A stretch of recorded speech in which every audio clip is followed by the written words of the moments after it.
বৌদ্ধ ধর্মাবলম্বীদের শুভ প্রবারণা ও কঠিন জীবনদান উৎসব উদযাপন উপলক্ষে কক্সবাজার জেলা প্রশাসনের উদ্যোগে এক প্রস্তুতিমূলক সভা আজ দুপুরে অনুষ্ঠিত হয়েছে।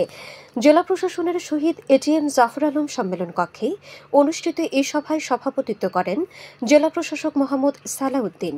সভায় পুলিশ সুপার মোহাম্মদ রহমতুল্লাহ, সিটি কলেজের অধ্যক্ষ কেথিং অং, জেলা সিভিল সার্জন আসিফ আহমেদ হাওলাদার বক্তব্য রাখেন। এতে আইনশৃঙ্খলা রক্ষাকারী বাহিনীর প্রতিনিধি, বৌদ্ধ সম্প্রদায়ের নেতা ও রাজনৈতিক দলের নেতৃবৃন্দ সহ সংশ্লিষ্টরা উপস্থিত ছিলেন। সভায় শুভ প্রবারণা ও কঠিন জীবনদান উৎসব সুষ্ঠু ও সুন্দরভাবে উদযাপনের নিরাপত্তা জোরদার, নিয়ন্ত্রণ কক্ষ খোলা সহ সংশ্লিষ্ট বিষয়ে আলোচনা করা হয়। আগামী 16 অক্টোবর অনুষ্ঠিত হবে শুভ প্রবারণা এবং 17 অক্টোবর থেকে মাসব্যাপী চলবে কঠিন জীবনদান উৎসব।